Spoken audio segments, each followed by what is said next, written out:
स्वागत है आप सभी का आज के इस टॉपिक ग्लाइकोलिसिस। आज के इस वीडियो में हम स्टडी करेंगे कार्बोहाइड्रेट मेटाबॉलिज्म का पहला भाग ग्लाइकोलिसिस को।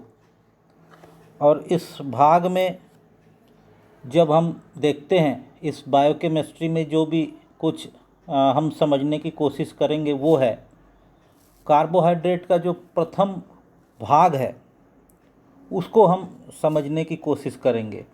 जीवों के शरीर में कोशिकाएं ऑक्सीजन को रुधिर से ग्रहण करके इसके द्वारा ऊर्जा उत्पादन जो मुख्य भाग है एनर्जी प्रोडक्शन का, यह मुख्यतः ग्लूकोज के ऑक्सीडेशन के द्वारा होता है। और glycolysis is a process that result in the conversion of a molecule of glucose to 2 molecules of pyruvic acid. तो ग्लाइकोलिसिस एक्चुअल में क्या है?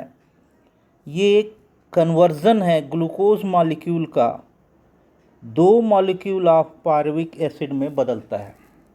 इसी का प्रोसेस हम देखेंगे।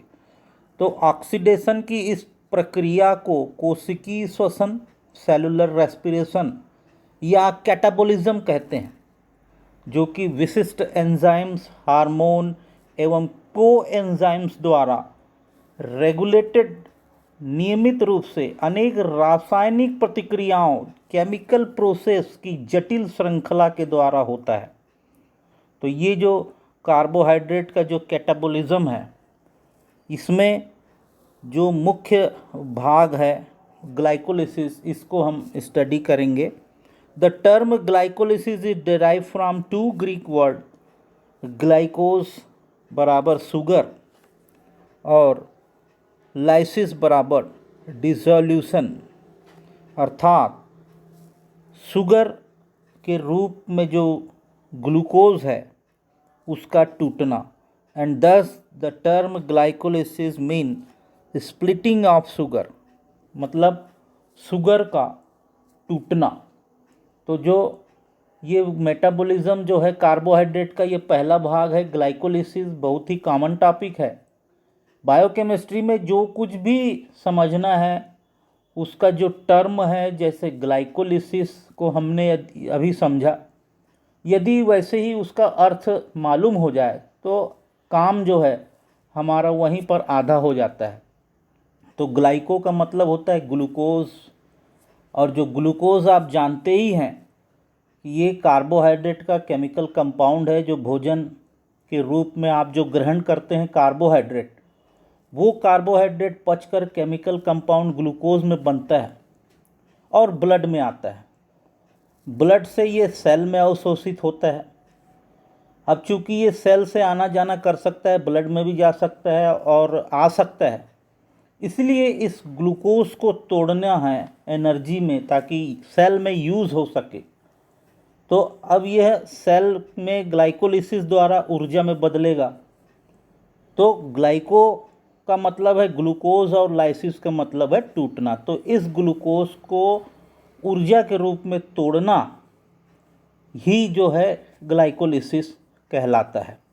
और ऊर्जा क्या है? ऊर्जा में एटीपी ग्लाइकोलिसिस के पाथवे के रूप में प्राप्त होती है, और इसी ऊर्जा को शरीर की पूरी कोशिका, सिर से लेके पैर तक की सभी कोशिका जो है उपयोग करती है। तो glucose 6 phosphate is a principal compound in the metabolism of glucose. तो जो ये ग्लूकोज जो 6 फॉस्फेट है, ये जो है प्रिंसिपल कंपाउंड होता है, मुख्य कंपाउंड होता है ग्लूकोज के मेटाबॉलिज्म में। The 2 major pathway, first anaerobic of glycolytic pathway, second aerobic और क्रेब्स साइकिल। तो ये 2 मुख्य पाथवे में पूर्ण होता है। पहला है एनारोबिक, जो कि बिना वायु के संपन्न होता है, ग्लाइकोलिटिक और ग्लाइकोलिसिस पाथवे। और दूसरा है एरोबिक, जो वायु के द्वारा होता है, जिसे हम क्रेब्स साइकिल कहते हैं। तो इस वीडियो में हम जो है अध्ययन करेंगे वो है आपका ग्लाइकोलिसिस का पार्ट कि कैसे ये संपन्न होता है। यह प्रक्रिया सेल के अंदर साइटोप्लाज्म में पूर्ण होती है। कोशिका के अंदर जो साइटोप्लाज्म है उसमें यह पूरी होती है और यह हर सेल के साइटोप्लाज्म में ग्लाइकोलिसिस की प्रक्रिया चलती है। तो पहला जो स्टेप होता है, सबसे पहले जो ब्लड से ग्लूकोज सेल के अंदर आता है, ये ग्लूकोज जो है सेल के अंदर आता है। अब यह साइटोप्लाज्म में जो पहला एंजाइम है उसका नाम है हेक्सोकाइनेस। ये जो हेक्सोकाइनेस एंजाइम है, अर्थात 6 कार्बन वाला ग्लूकोज एवं काइनेस का मतलब होता है जो एटीपी का मदद लेके ग्लूकोज को ग्लूकोज 6 फास्फेट में बदल देता है। ये जो एटीपी है इसका मदद लेके ये एडीपी ग्लूकोज 6 फास्फेट में बदल देता है और यहाँ पर मैग्नीशियम आयंस की भी उपस्थिति होती है और इसके कारण ये ग्लूकोज जो है ग्लूकोज 6 फास्फेट में कन्वर्ट हो जाता है। ग्लूकोज के साथ एक फास्फेट ग्रुप जुड़ जाता है और यह इनरिवर्सिबल स्टेप होता है, अर्थात ये प्रक्रिया ऐसे ही चलती है। ग्लूकोज से ग्लूकोज 6 फास्फेट तो बनता है लेकिन ग्लूकोज 6 फास्फेट से ग्लूकोज नहीं बनता। तो ये इरिवर्सिबल प्रक्रिया है क्योंकि सेल में इस ग्लूकोज को रोकना होता है। फिर ये अगले स्टेप में जाता है। अगला स्टेप क्या होता है? फास्फोहेक्सोग्लूकोज आइसोमेरेज, ये दूसरा एंजाइम्स है।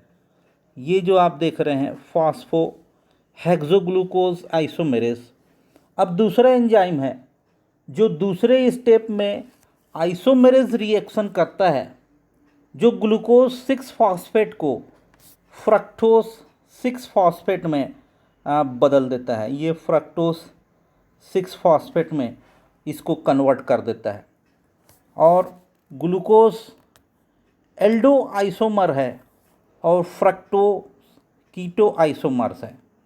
तो इस प्रकार जो ग्लूकोज है वो एल्डो आइसोमर है और जो फ्रक्टोज है वो कीटो आइसोमर है। ये तो हम जानते ही हैं। अतः रिएक्शन स्टेप नंबर 2 जो होता है वो रिवर्सिबल होता है, अर्थात ये इधर से भी ग्लूकोज 6 फास्फेट फ्रक्टोज 6 फास्फेट में बन सकता है और फ्रक्टोज 6 फास्फेट ग्लूकोज 6 फास्फेट में बन सकता है। इसके बाद जो अगला चरण होता है वो क्या होता है? इसमें फ्रक्टोज 6 फास्फेट अब एक और एंजाइम फास्फोफ्रुक्टोकाइनोज द्वारा, ये जो एंजाइम्स है फास्फोफ्रुक्टोकाइनोज के द्वारा यह बदलता है फ्रुक्टोज 1,6 डिसफॉस्फेट के रूप में। ये फ्रुक्टोज 1,6 डिसफॉस्फेट के रूप में बदल जाता है और एक मॉलिक्यूल एडीपी में बदलता है।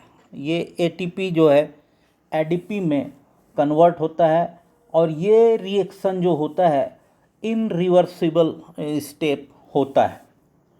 अगला स्टेप क्या होता है? अब फास्फोट जो फ्रक्टोज 1,6 डिसफॉस्फेट है, यह एंजाइम एल्डोलेस के द्वारा, ये वाला जो एंजाइम्स है इसके द्वारा 2 भागों में बढ़ जाता है। ये एक भाग ये है और दूसरा भाग ये है। तो फ्रक्टोज 6 डिसफॉस्फेट 6 कार्बन वाला होता है। अब यह 3-3 कार्बन वाले 2 भागों में बढ़ जाता है। 3 कार्बन यहाँ भी होगा, 3 कार्बन यहाँ भी होगा। तो ये 3-3 कार्बन वाले भागों में बढ़ जाता है। तो कौन सा है? पहला है ग्लिसरल्डिहाइड 3 फास्फेट। ये ग्लिसरल्डिहाइड ये है 3 फास्फेट। और दूसरा क्या है? डाइहाइड्रॉक्सी एसीटोन फास्फेट। ये डाइहाइड्रॉक्सी एसीटोन फास्फेट है। तो 2-3 कार्बन वाला जो मॉलिक्यूल है, अब 2-3 कार्बन मॉलिक्यूल में से कोई एक आगे बढ़ेगा। जैसे ग्लिसरॉल्डिहाइड 3 फॉस्फेट आगे बढ़ता है और ये रिवर्सिबल स्टेप होता है। ये रिवर्सिबल स्टेप है। तो अब आगे की स्टेप में क्या होता है, अब जो ग्लिसरॉल्डिहाइड 3 फॉस्फेट है, ये जो ग्लिसरॉल्डिहाइड 3 फॉस्फेट जो है, ये ग्लिसरॉल्डिहाइड 3 फॉस्फेट डिहाइड्रोजिनेस एंजाइम्स की क्रिया द्वारा ग्लिसरॉल्डिहाइड 3 फॉस्फेट डिहाइड्रोजिनेस एंजाइम्स है, उसकी क्रिया द्वारा 1,3 बिसफॉस्फेट ग्लिसरिक एसिड में बदल जाता है। 1,3 डिसफॉस्फेट ग्लिसरिक एसिड में बदल जाता है। इस अवस्था में एक मॉलिक्यूल NAD प्लस और NADH प्लस H में बदल जाएगा। यह भी रिवर्सिबल अवस्था होती है। ये इस प्रकार से इसमें कन्वर्ट होता है और ये रिवर्सिबल अवस्था को प्रदर्शित करता है।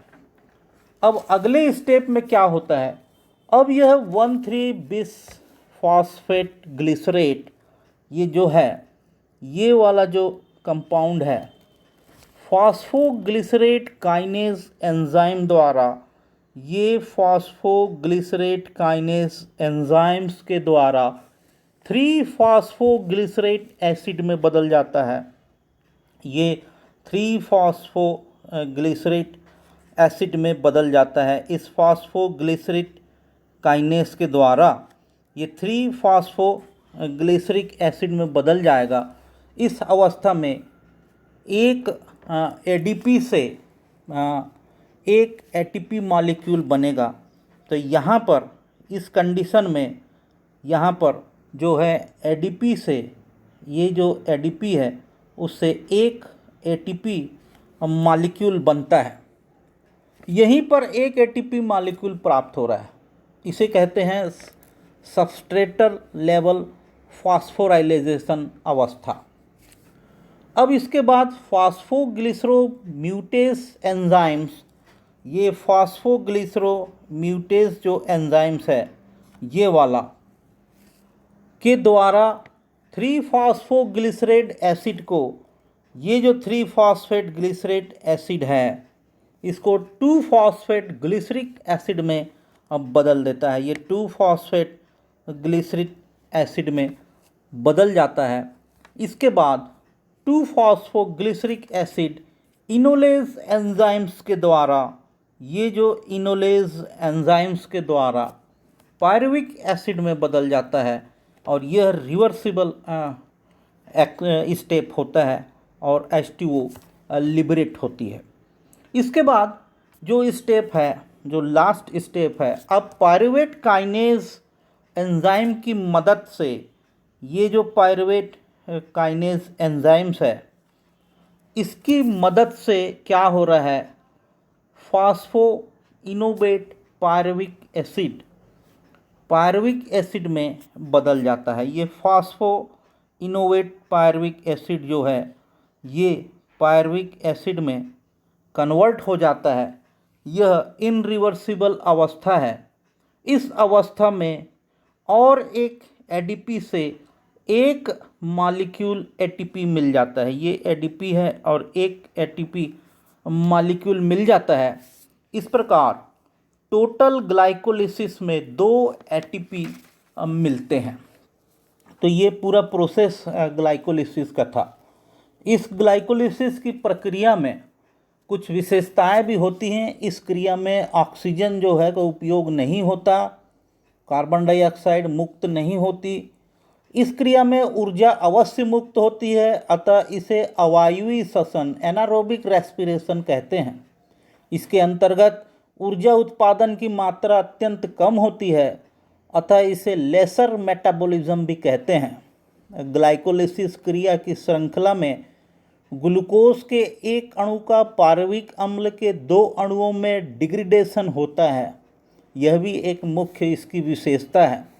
इसमें ATP के 2 अणुओं की ऊर्जा व्यय के ग्लूकोज अणुओं की सक्रिय किया जाता है, जिससे क्रिया के अंत में ATP के 4 अणुओं का निर्माण होता है। इस प्रकार बने एटीपी में से प्रत्येक चक्र में 2 अणुओं एटीपी अणुओं का उपयोग करने के पश्चात कोशिका को शुद्ध 2 एटीपी अणुओं का लाभ होता है। तो 4 एटीपी में से प्रत्येक चक्र में 2 एटीपी अणुओं का शुद्ध लाभ होता है। 2 एटीपी अणुओं में जो होती है इसका लाभ होता है जो कि ग्लूकोज अणु की कुल ऊर्जा का 2% होती है। इस प्रतिक्रियाओं में हाइड्रोजन के 4 परमाणु भी मुक्त होते हैं जिन्हें NAD के 2 अणु मॉलिक्यूल ग्रहण करके NADH में अब बदल जाते हैं। तो इस प्रकार से ये ग्लाइकोलिसिस की विशेषताएं हैं और कार्बोहाइड्रेट का जो मेटाबॉलिज्म है उसका प्रथम जो पार्ट है वो है ग्लाइकोलिसिस। तो आज हमने इस ग्लाइकोलिसिस को अध्ययन किया। आशा है ये चैप्टर आपको समझ आया होगा। Thanks for watching. Thank you.